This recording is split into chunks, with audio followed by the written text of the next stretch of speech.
Seguindo expositivamente o Evangelho de Marcos, estamos agora no capítulo 6, que fala sobre a morte de João Batista. E eu, estudando esse texto, me perguntei que tema eu daria para esta passagem bíblica, e eu dei o tema um homem de Deus. Quando falo homem, estou dizendo ser humano, né? Um cristão, uma cristã, uma mulher de Deus. E o texto nos diz assim, Marcos 6, versículo 14: Chegou isto aos ouvidos do rei Herodes, porque o nome de Jesus já se tornara notório, e alguns diziam: João Batista ressuscitou dentre os mortos, e por isso nele operam forças miraculosas. Outros diziam: é Elias. Ainda outros: é profeta, como um dos profetas. Herodes, porém, ouvindo isto, disse: é João, a quem eu mandei decapitar, que ressurgiu. Porque o mesmo Herodes, por causa de Herodias, mulher de seu irmão Filipe, porquanto Herodes se casara com ela, mandara prender a João e atá-lo no cárcere. Pois João lhe dizia: não te é lícito possuir a mulher de teu irmão.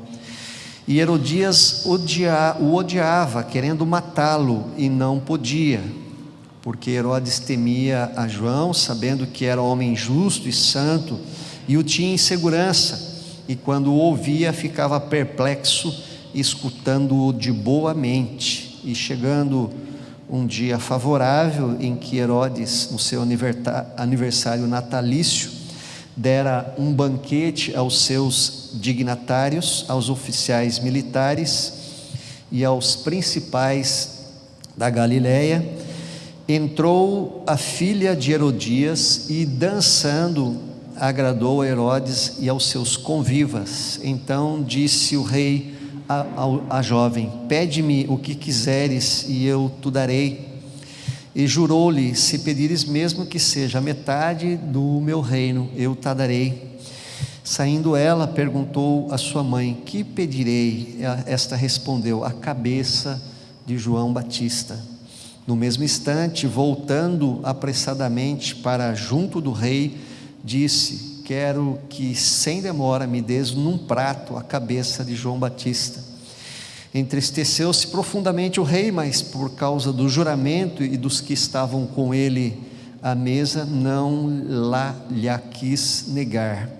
E enviando logo o executor, mandou que lhe trouxesse a cabeça de João. Ele foi e o decapitou no cárcere, e trazendo a cabeça num prato, a entregou à jovem, e esta por sua vez a sua mãe.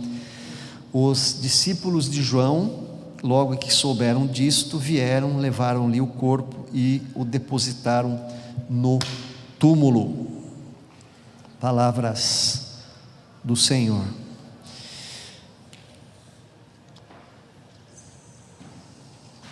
Esta semana eu participei de um retiro para pastores do Instituto Sara, do qual eu faço parte já desde a sua formação. E um dos pastores que estavam ali participando era o reverendo Sérgio Oliveira, conhecido de muitos aqui. Foi pastor da 8ª, da 7ª igreja, e ele é também professor e doutor em sociologia. E nós falávamos sobre a pós-modernidade, ou seja, a época em que nós estamos vivendo. E ele me disse uma coisa que me chamou a atenção, e eu quero saber mais sobre isso. Ele está dizendo que nós estamos saindo da pós-modernidade, e para mim isso foi uma surpresa. Eu confesso que fiquei abismado. Eu preciso compreender, como pastor, o tempo em que eu vivo, o tempo que nós vivemos. Eu preciso entender a sociologia, eu preciso entender o comportamento humano, a antropologia, um pouquinho de cada. Eu preciso compreender a filosofia de vida que rege a nossa sociedade. E assim eu posso, como pastor, me colocar, ou como pregador, me preparar melhor para o que eu devo falar. E uma das características da pós-modernidade e nós tratamos bastante isso no discipulado, no material de discipulado que nós seguimos, é que nós vivemos uma vida líquida, uma vida sem verdades absolutas, uma vida sem fundamentos sólidos, sem instruções claras e fortes.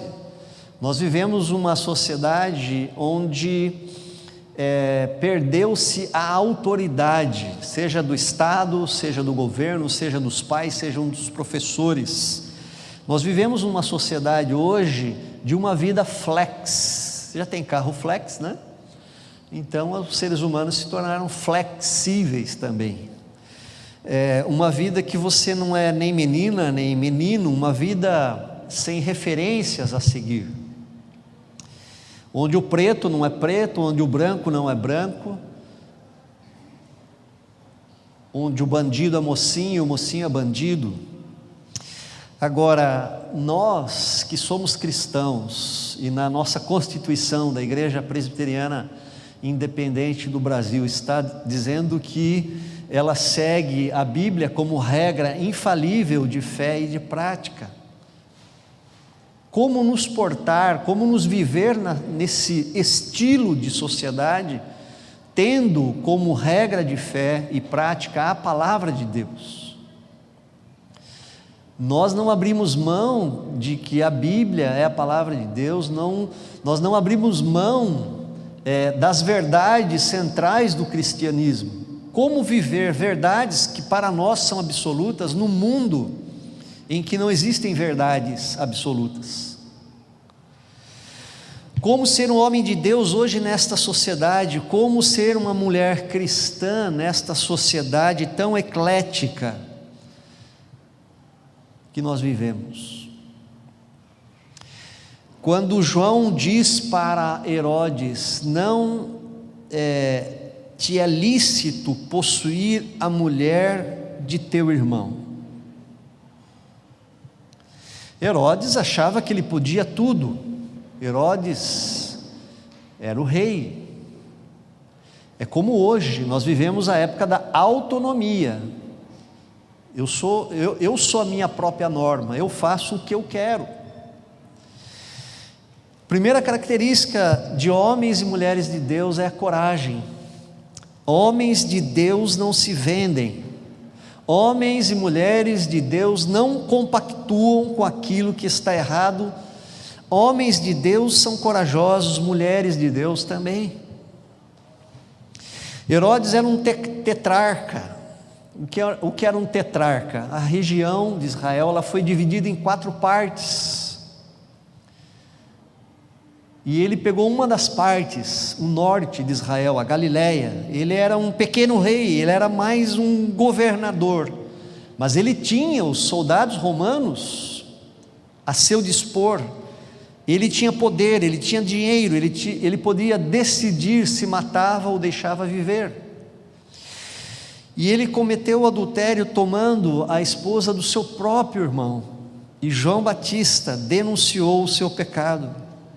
João Batista sabia que ele corria riscos de vida por denunciar o pecado de Herodes. Mas homens de Deus, mulheres de Deus, homens de Deus são profetas. E profetas têm coragem de denunciar o erro, mesmo que corram riscos. Queridos, coragem é uma característica que muda de pessoa a pessoa. Nós temos pessoas mais corajosas e pessoas menos corajosas.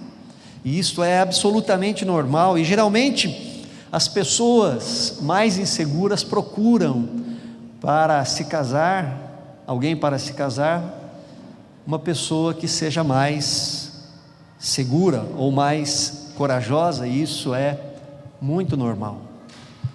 Psicologia explica. E uma característica que geralmente acompanha as pessoas que são mais corajosas é que essas pessoas vão mais longe, porque elas se arriscam mais, elas voam mais alto. Porém, a coragem, ela não pode ser colocada, não deve ser colocada primariamente para nos fazer voar mais alto, ou para ir mais longe, ou para enriquecer, ou para ter uma vida boa. A coragem, primariamente, deve nos ajudar a sermos fiéis a Deus acima de tudo.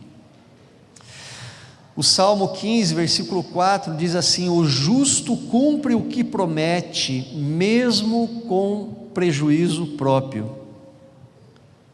Coragem para perder, mas acima de tudo agradar a Deus.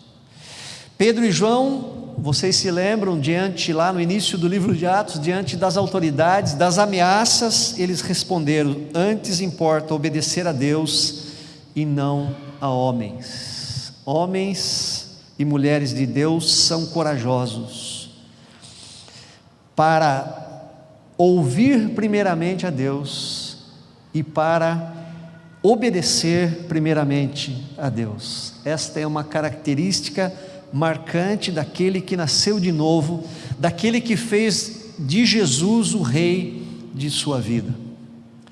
Para João Batista, o rei não era Herodes, era Deus.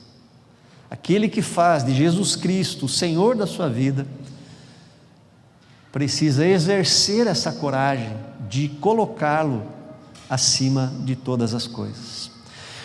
Uma segunda característica de um homem ou de uma mulher de Deus é o que nós vemos no versículo 19 e 20, é a autoridade, é o carisma, é ser cheio de Deus, cheio do Espírito Santo. Versículo 19 diz que Herodias o odiava, lógico, ele acusou o seu pecado, a esposa de Herodes, e ela queria matá-lo, mas não podia. Herodes, versículo 20, temia João, porque João era um homem justo e santo, e Herodes o guardava em segurança, e quando o ouvia ficava perplexo, escutando-o de boa mente. Fica claro aqui que Herodias não podia matar João, porque ela tinha medo do povo. João Batista era carismático. Biblicamente, ser carismático é alguém que é cheio do Espírito Santo. Carisma é dom. João Batista, apesar de ser estranho, um homem muito estranho, de se vestir estranhamente, vestia de pano de saco, e de comer estranhamente, ele comia gafanhotos e mel.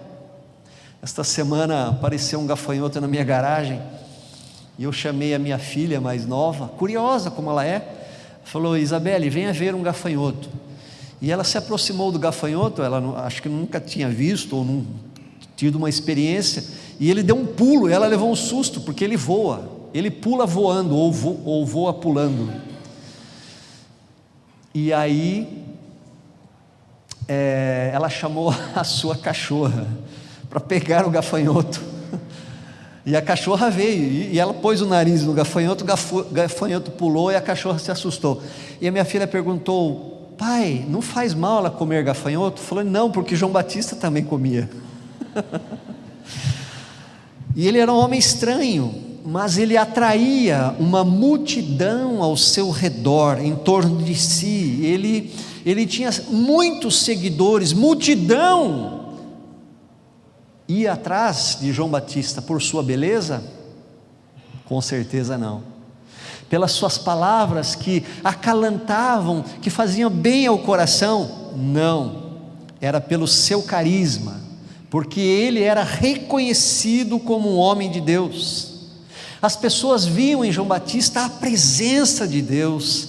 Ele falava de coisas espirituais que iam fundo ao coração, apesar de a sua mensagem não ser aquela para massagear o ego das pessoas. Pelo contrário, arrependei-vos e crede, porque é chegado o reino de Deus. Era uma mensagem forte de arrependimento, uma mensagem dura, e mesmo assim milhares de pessoas iam ouvi-lo.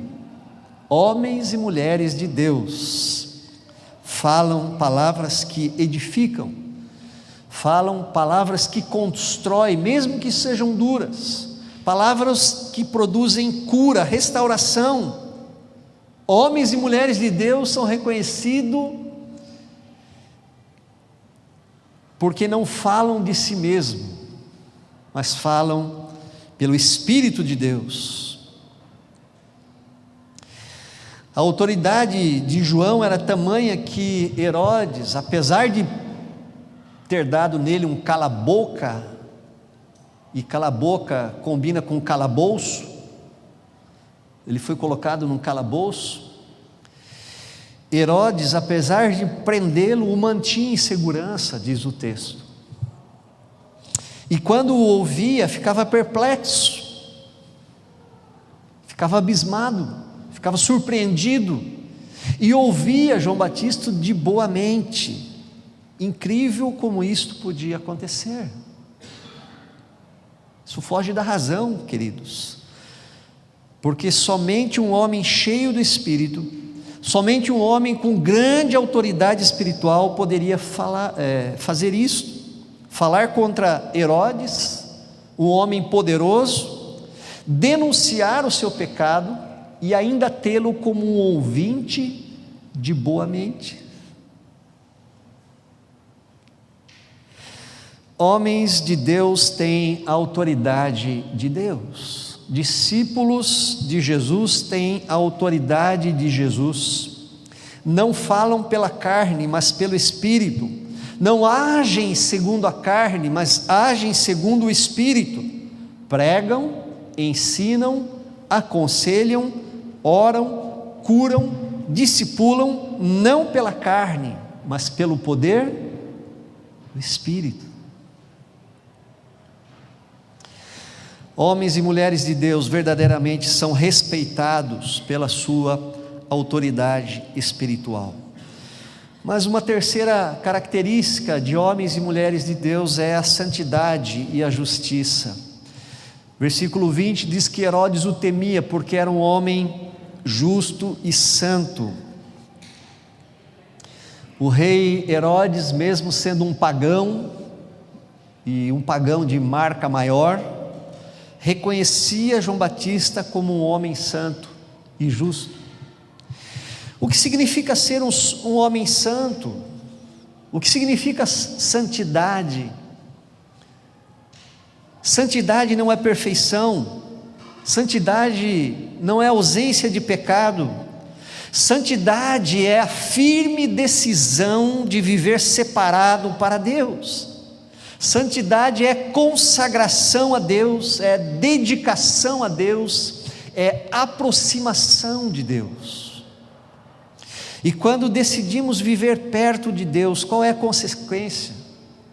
A primeira delas, viveremos longe do pecado. Vou puxar um pouquinho para trás aqui. Viveremos longe, pode deixar aí, não vou pisar não. Viveremos longe do pecado. Essa é a primeira consequência de quem é santo. Queridos, e todos nós que somos de Cristo, nós somos de Cristo porque antes de sermos dele, nós fomos chamados por ele. Paulo diz, e quando a gente olha para a vida de João Batista, quando o anjo anuncia a Maria, mãe de Jesus, o nascimento de João Batista, ele foi separado desde o ventre, desde o útero de sua mãe, para ser um homem de Deus. E Paulo usa essa expressão também, lá em Romanos, ele diz, e aos que predestinou, ou seja, aqueles os quais ele escolheu, ele também o chamou. Obrigado, Maria, Deus abençoe. E aos que chamou, justificou, e aos que justificou, glorificou. Quando Deus nos escolheu e nos chamou para onde? Para onde Deus te chamou? Deus te chamou para Ele, Deus nos chama para si, Deus nos chama para viver para Ele. Por isso você é um santo, você é uma mulher santa, você foi chamada, você foi arrastada, você foi arrastado para a direção de Deus. Aquele hino do nosso inário, Um Só Rebanho, tem uma das estrofes que eu mais gosto, Tu és o imã que nos atrai. Nós fomos atraídos por Deus, nós não fomos a Deus, Deus que nos atraiu a Ele. O imã é Ele, a força é dEle, a salvação é dEle, a escolha é dEle, a operação do nascer de novo é dEle. Herodes via e entendia que João era um homem separado para Deus, porque João tinha uma conduta de um separado. Ele não se deixava levar pelos pecados da carne ou do mundo. Era um homem que não se contaminava com a maldade, nem com a perversidade que podia vir naquela época, assim como hoje, através do dinheiro, da política, da fama, ou da depravação sexual, ou do poder. João também era um homem justo, o certo pelo certo. O que era errado, independente de quem estava praticando o erro. Ele obedecia a Deus e não a homens. Isto é a verdadeira justiça. Deus é maior que a minha filha, Deus é maior que a minha esposa, Deus é maior que o meu melhor amigo, Deus é maior que o presidente, que o meu patrão, que o rei. Ser justo é buscar, antes de tudo, a conduta do rei, ou a conduta do reino. Ser justo é não ser volátil. Jesus disse que o teu sim seja sim, e que o teu não seja não. Muito diferente da nossa sociedade. Que o teu sim seja sim, que o teu não seja não, o que passar disso vem do maligno. Então você precisa manifestar isso em sua vida, querido e querida. Eu preciso manifestar isso em minha vida. O que deve moldar a nossa vida não são os valores líquidos, voláteis, que se evaporam, porque os nossos pés não estão firmados numa prancha em cima da água. Os nossos pés estão firmados na rocha. A nossa vida espiritual está fundamentada na rocha que é Jesus. Ser um homem de Deus é ser, antes de tudo, um homem de palavra. Ser uma mulher de Deus, antes de tudo, é ser uma mulher de palavra.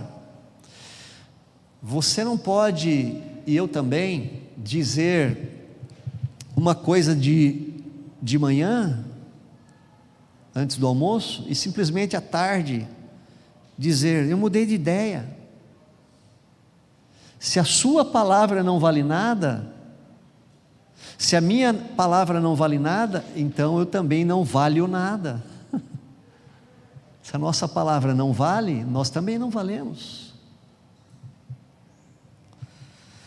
Herodes sabia que João Batista era santo e justo, por isso o ouvia. E aí eu queria tirar algumas conclusões. Coragem, autoridade, santidade e justiça. Essas são as marcas do homem e da mulher discípulos de Jesus. E o que acontece quando essas marcas são evidenciadas nessa sociedade volátil que vivemos? Quando nós manifestamos essas características, elas simplesmente aparecem, elas se destacam nessa sociedade, e elas impactam a sociedade. Nós vivemos dias de uma multiplicidade de ideias e de pensamentos, e somos quase que forçados a crer que não existe pecado. Existe crimes, mas não existe pecados. A nossa sociedade hoje prega isso. Existe crimes, mas não existe pecados. O parâmetro nessa pós-modernidade é a lei dos homens, mas não a lei de Deus. Não existe mais confronto, afinal toda forma de amor é válida. É isso que nós ouvimos nas músicas. Então é preciso ter coragem para ser diferente, ser cristão, e não somente para ser cristão, mas para denunciar o jeito errado que as pessoas estão vivendo, o jeito pecaminoso que as pessoas estão vivendo. Coragem para viver a vida em que você acredita ser a maneira mais correta que Deus quer de cada ser humano. Coragem para alertar que a totalidade da vida não são apenas os anos que nós vivemos aqui. Carpe diem, né? A expressão, viva hoje, aproveite. Coragem para alertar que o propósito da vida não é viver para si mesmo, mas viver para Deus.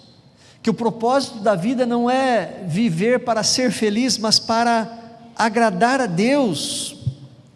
Coragem para não sucumbir frente ao fascínio dos deuses falsos que o mundo nos oferece: dinheiro, sexo, poder e glória.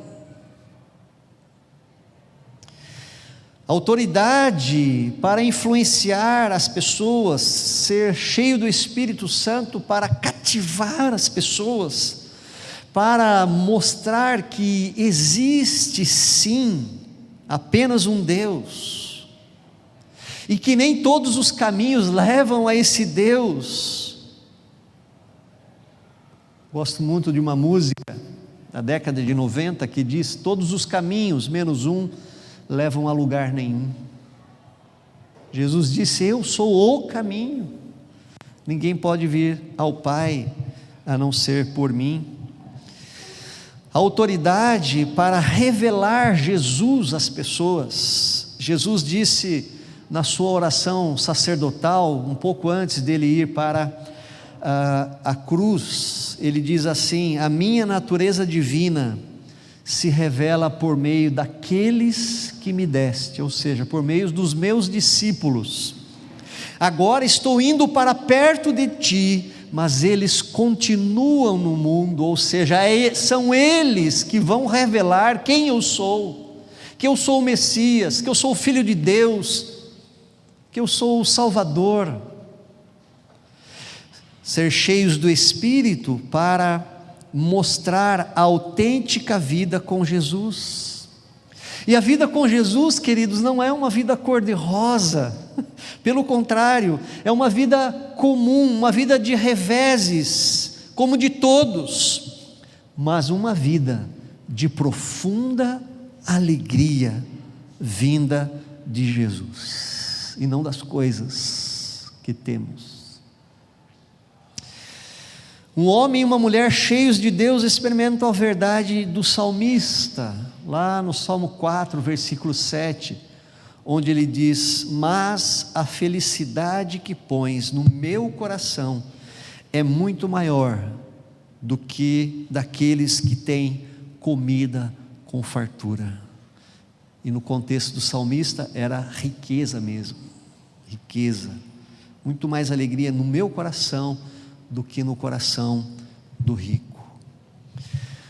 Finalmente, uma mulher e um homem de Deus manifestam uma vida de santidade e justiça o suficiente para dar um grande testemunho nessa sociedade embevecida pelo pecado.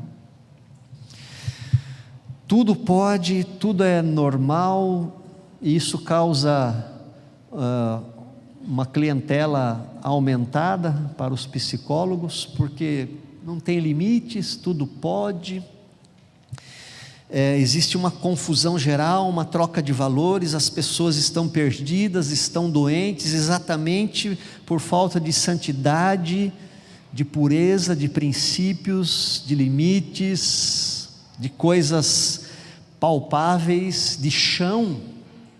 Falta chão para as pessoas hoje. As pessoas vivem uma vida desregrada, uma vida confusa, mas no fundo anseiam por pureza, porque o pecado gera confusão, gera doença física e emocional. O salário do pecado é a morte. No fundo, as pessoas gostariam de ser centradas, no fundo, as pessoas buscam serenidade emocional e espiritual. Então eu quero dizer aqui nesta manhã, olhando para você, em seus olhos, você, quando eu estou fazendo assim, né, esses três aqui estão virados para mim, você pode ser um grande agente, um grande homem, uma grande mulher de Deus nessa sociedade. Eu confesso que eu tenho ouvido de vocês, o mundo está perdido, o mundo não tem jeito, você viu que ponto que nós chegamos? Quanto mais o mundo estiver perdido, quanto mais o mundo estiver virado de cabeça para baixo, mais o mundo precisa de você e de mim, mais nós nos destacaremos no meio das trevas como luzes, como esperança, como uma luz no fim do túnel, muito mais. E Jesus não pediu para que Deus, na oração sacerdotal, tirasse os seus discípulos do mundo, pediu somente que os livrasse do mal, porque eles foram enviados ao mundo. Não viva essa dicotomia, eu sou de Deus e o mundo é maligno, eu vou me apartar do mundo. Não, Jesus está mandando você ser sal e luz no mundo. Jesus está mandando que a sua sanidade, a sua tranquilidade, a sua serenidade, a sua confiança, os seus absolutos, a sua fé, sejam mostradas no mundo.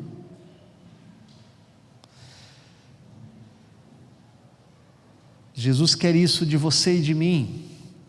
Ele disse lá em Mateus 5, nas bem-aventuranças, assim brilhe, assim também a luz de vocês deve brilhar, para que os outros vejam as coisas boas que vocês fazem, e louvem o Pai de vocês que está no céu.